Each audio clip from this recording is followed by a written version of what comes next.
Ha ha! Everybody, what is good? It's your boy Jay in the building. We is back again with another video. We got the SWAC championship underway, man. We got Prairie A&M versus Jackson State. Now, both of these teams have been on a collision course all year, and this matchup was bound to happen. We spoke about this. A lot of people spoke about this matchup probably 3 or 4 weeks before it actually happened, and it's finally here. So let's get into it. All right. So first up, man, Jackson State. These guys have been dominant all year long, from offense to defense. Now, the first 2 to 3 weeks of the season, a lot of people was skeptical about the offense, and how like they were only scoring 6, 12 points or whatever, especially with Florida A&M, with UL Monroe. There were people questioning this offense and how far this team could actually take them. And then later on down the line, it had no questions. Shedeur Sanders has been an absolute beast. He's been he's definitely been one of the best freshmen in college football in terms of the FCS is concerned. With Keith Corbin and Josh Lanier and Shane Hooks and Malachi, and their weapons are finally coming together, are all finally playing together. And Warren Newman, Warren Newman as well. This offense has really been clicking. Now, there's been games here and there where it'll be times where he's off, but for the most part, this team has started to score points. So they did have an up and down, year in terms of the competition that they'll play up against. But Shedeur Sanders, for the most part, him and Keith Corbin have been the lone, the most consistent offensive players on the team. And in terms of the defense, this defense has been one of the best in FCS football, not just in the SWAC. Them giving up, 13 to 14 points a game and just completely shutting offenses down. Giving up under 100 yards rushing and under 150 yards passing. Starting with James Houston, and an NFL prospect, I know for certain he was second in the running for the SWAC Defensive Player of the Year, best newcomer of the year, and he was 4 sacks behind Isaiah Land, and Isaiah Land had 20 sacks. So James Houston has been a dominant force, man. Aubrey Miller, tackle machine. With him and Keontae Hampton side by side, made one of the best linebacker tandems in SWAC football. And of course, Deion's specialty is the secondary, in which they've been dominant all year too. With his son Shallow, and we expect Coach Prime to go out and get more 3-star, 4-star DBs at the end of this year, because that's what he does and that's what he's been doing, And shout out to Coach Prime for keeping his team grounded, man, and never letting his foot off the gas. And even when he missed the 3 games, the team still stayed consistent and they still kept fighting. And, even with the teams that they played, I think it was Valley State, it was Alabama State, and it was, I forget the other game, I'm sorry, but yeah, he missed 3 games, and, they still kept winning. Oh, Bethune-Cookman, sorry. So it was Bethune-Cookman, Valley State, and Alabama State that he was out for. But that team still kept fighting even without him. So we already know that they're going to come with it. You know, and in terms of Prairie, you know, they were fired from the gate at the beginning of the year. You know, they were considered one of the more explosive teams with you know, with a newcomer, Jawan Pass, coming from Louisville. And he had that offense scoring, you know, over 30 points a game with Brooks and Stewart at the running back spot. And in the month of November, they took a slight slump, and they're currently on a 3-game losing streak. So they're coming into this game not only facing an uphill battle and trying to get out of that 3-game losing streak, but going up against a team that's undefeated in the SWAC. You know, and now, and, you know, at this point, they're playing with house money at this point. Jackson State is favored by 7 points, and they have nothing to lose. Like, they're coming in here as the underdog. So they should see that and should be able to play freely, honestly. Now, I'm going to say this.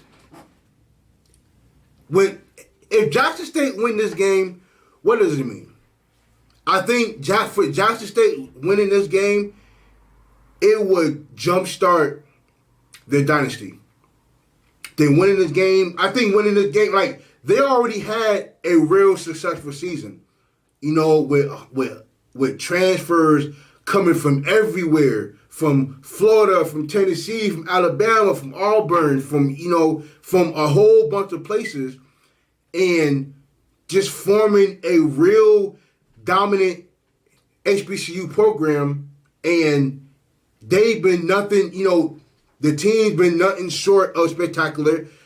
The whole state of Mississippi have been in an uproar form, and they've been, you know, there's been a few games this year where they had close to 60,000 in the stands. So Jackson State, you know, Deion Sanders definitely did his part in terms of bringing the crowd together, bringing the whole HBCU culture on his side. And, you know, and them winning this game would definitely jumpstart a dynasty, and they will definitely, like, they're definitely going to attract more 3-star and 4-star players. And I think, you know, Coach Prime, I think one day Coach Prime is definitely going to get a 5-star that's going to absolutely change the landscape of recruiting in terms of PWIs in HBCU football. And I think that is going to change for years to come. Now, even if Jackson State was to somehow lose this game, win or lose, I think this season is a success. Win or lose, even if Jackson State loses this game and they miss out on that chance to make the Celebration Bowl, I think it would still be a success. Just for the simple fact that he single-handedly brought eyes to HBCU football as a whole. When Coach Prime speaks, everybody stops and listens. And he's brought more 3-star and 4-star recruits to not only Jackson State, but it got FAMU 3-star recruits. It got North Carolina A&T and other HBCU schools 3-star recruits. And for him to be the marketing genius that he is, I think he is the face of HBCU football. Just for the simple fact of just the swag that he brings to Jackson State. He brought a whole HBCU culture together simply because of his presence. And I think that alone is, whether they win or lose this game, it's a success for them. I don't see Jackson State having any problems with Prairie. I think Jackson State can get away with only throwing the ball and winning this game because they're not much of a running team anyway. You know, they average as a team a little bit over 100 yards a game. So Jackson State can get away with just throwing the ball and winning this game. I can't say the same thing for Prairie View. Like, Prairie View needs to establish the run game. Like, Stewart, and I don't know if Brooks is playing in this game. I don't know what's his status because I know he's missed the last 2 games. But in order for Prairie View to have a shot, they definitely have to establish the running game and get Stewart heavily involved and make sure that Juwan Pass, you know, he eventually get a few runs here and there and make sure he spreads the ball around because best believe Jackson State coming. And like I said before, if Jackson State turns Prairie View one-dimensional, it's a wrap. Like, if Prairie View goes down by 14 points in any part of this game is over. Like, this game is absolutely over. So, I think Prairie View knows what's at stake. I think Jackson State knows what's at stake. You know, Coach Prime, you know, and Coach Prime has definitely prepped his players all year long for this moment. They spoke about this moment, you know, for the entire season. And at the rate that they was going, everybody knew that this was happening. So I do believe that Jackson State is going to win this game. I think they're going to win it by more than a touchdown. I think that, you know,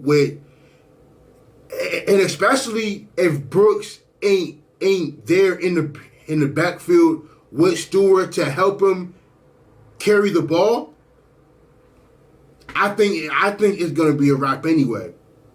But I do see Jackson State winning this game by more than 7 points.